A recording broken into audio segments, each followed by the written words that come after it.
मित्रों, आपका बहुत बहुत स्वागत है हमारे चैनल भज राधे पे। मित्रों, जब नारद जी को यह अभिमान हो गया कि उनसे बढ़कर इस पृथ्वी पर कोई दूसरा भगवान विष्णु का भक्त नहीं है, तब भगवान ने नारद जी के घमंड को चूर करने के लिए माया को उनके पीछे लगा दिया। कैसे नारद का घमंड टूटता है, इसी प्रसंग पर यह कथा आपके समक्ष लाया हूँ। बहुत ही रोचक कथा है। आइए, ये उस समय की कथा है जब भगवान से नारद जी स्वयं कहते हैं कि मुझसे बड़ा भक्त कोई नहीं है आपका। उनका व्यवहार भी इस भावना से प्रेरित होकर कुछ बदलने लगा। वे भगवान के गुणों का गान करने के साथ साथ अपने सेवा कार्यों का भी वर्णन करने लगे। भगवान से कोई बात तो छुपी थोड़े ही रहती है। उन्हें तुरंत इस बात का पता चल गया। वे अपने भक्त का पतन भला कैसे देख सकते थे। इसीलिए उन्होंने नारद को इस दुष्प्रवृत्ति से बचाने का निर्णय किया। एक दिन नारद जी और भगवान विष्णु साथ साथ वन में जा रहे थे।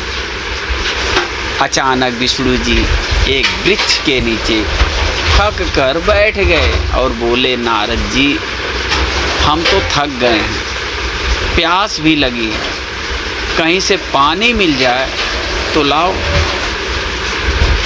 हमसे तो प्यास के माले चला नहीं जा रहा, हमारा गला सूख रहा है।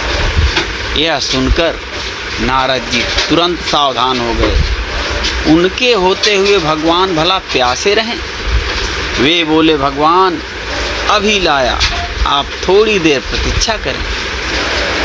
नारद जी एक ओर दौड़ लिए और उनके जाते ही भगवान मुस्कुराए और अपनी माया को नारद जी को सत्य के मार्ग पर लाने का आदेश दिया।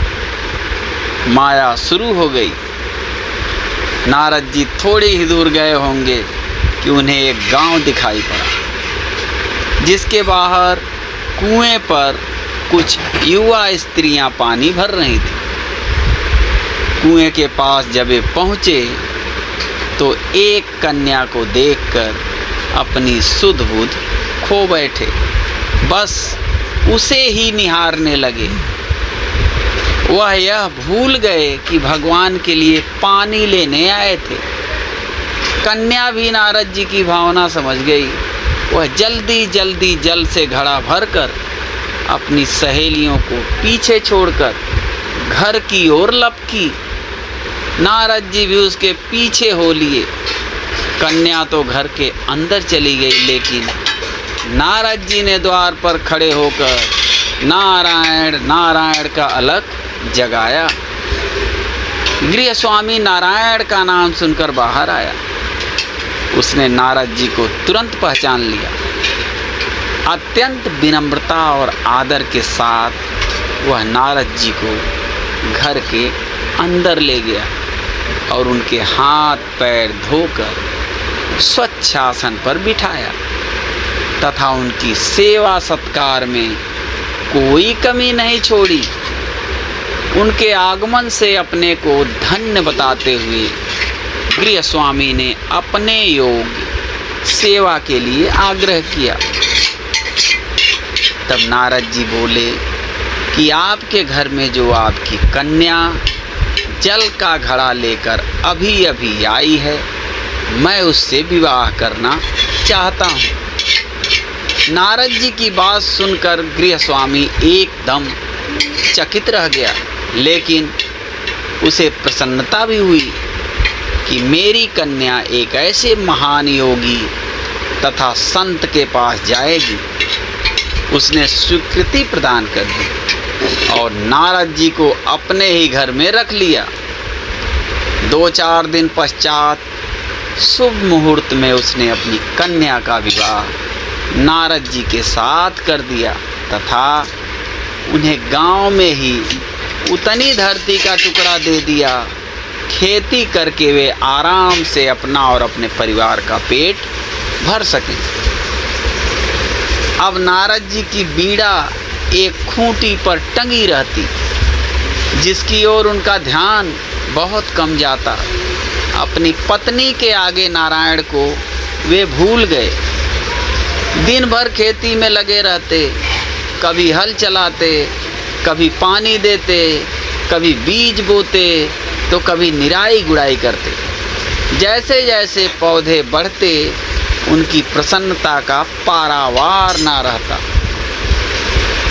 फसलें हर वर्ष पकती, कटती, अनाज से उनके कोठार भर जाते। नारद जी गांव के एक संपन्न किसान माने जाने लगे। वर्ष दर वर्ष बीतते चले गए और नारद जी की गृहस्थी भी बढ़ती चली गई।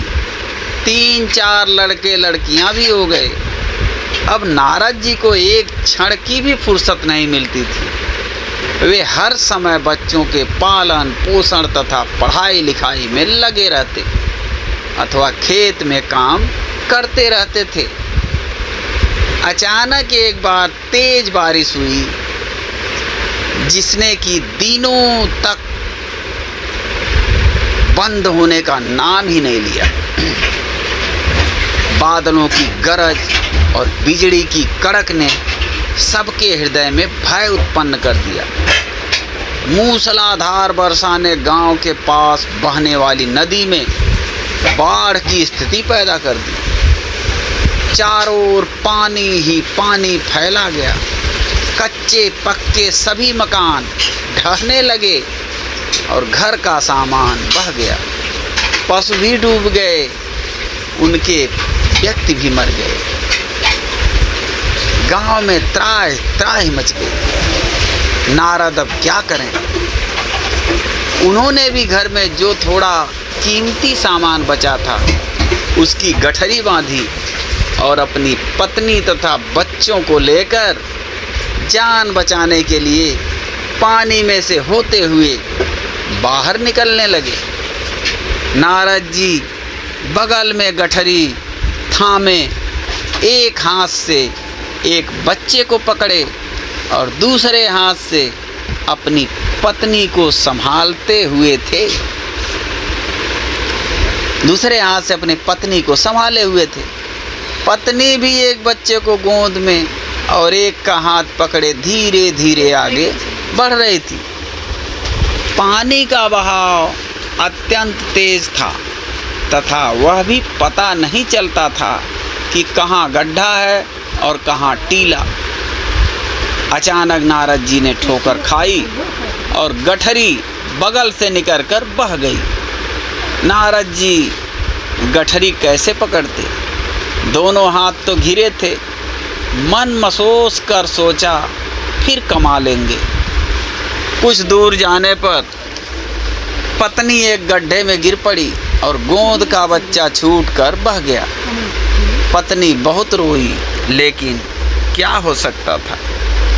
धीरे धीरे और 2 बच्चे भी पानी में बह गए। उन्होंने बहुत कोशिश की बचाने की, लेकिन कुछ ना हो सका। दोनों पति पत्नी बड़े दुखी हुए।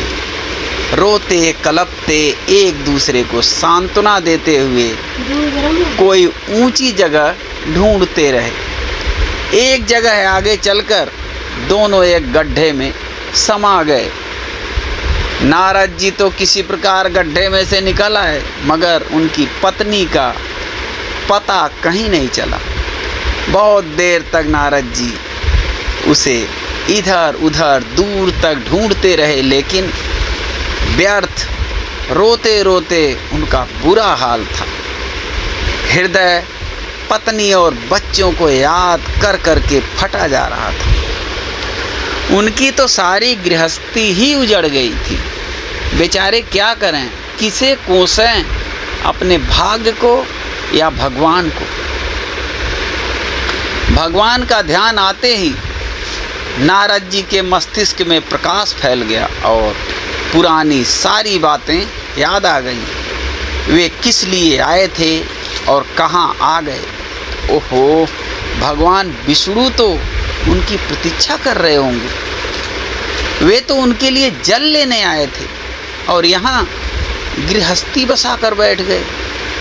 बरसों बीत गए गृहस्थी को बसने में और फिर सब नष्ट हो गया। क्या भगवान अब भी मेरी प्रतीक्षा में उसी वृक्ष के नीचे बैठे होंगे। यह सोचते ही बाढ़ नदारद हो गई। गांव अंतर्ध्यान हो गया। वे तो घने वन में ही खड़े थे। नारद जी पछताते और शर्माते हुए दौड़े। देखा कुछ ही दूर पर उसी वृक्ष के नीचे भगवान लेटे हैं। नारद जी को देखते ही उठ बैठे और बोले, अरे नारद, कहाँ चले गए थे? बड़ी देर लगा दी। पानी लाए या नहीं? नारद जी भगवान के चरण पकड़कर बैठ गए और लगे अश्रु बहाने। उनके मुंह से एक बोल भी नहीं फूटा। भगवान मुस्कुराए और बोले, तुम अभी तो गए थे, कुछ अधिक देर थोड़े ही हुई है। लेकिन नारद जी को लगा था कि बरसों बीत गए। अब उनकी समझ में आया यह सब भगवान की माया थी, जो उनके अभिमान को चूर चूर करने के लिए पैदा हुई थी। वे सोचने लगे, उन्हें बड़ा घमंड था कि उनसे बढ़कर त्रिलोक में दूसरा कोई भक्त नहीं है। लेकिन एक स्त्री को देखकर वे भगवान को भूल गए। उनको पछतावा होने लगा और उनका घमंड जरा सी देर में ढेर हो गया। वे पुनः सरलता और विनय के साथ भगवान के गुण गाने लगे कि श्रीमन नारायण नारायण नारायण, श्रीमन नारायण नारायण नारायण। ओम नमो भगवते वासुदेवाय।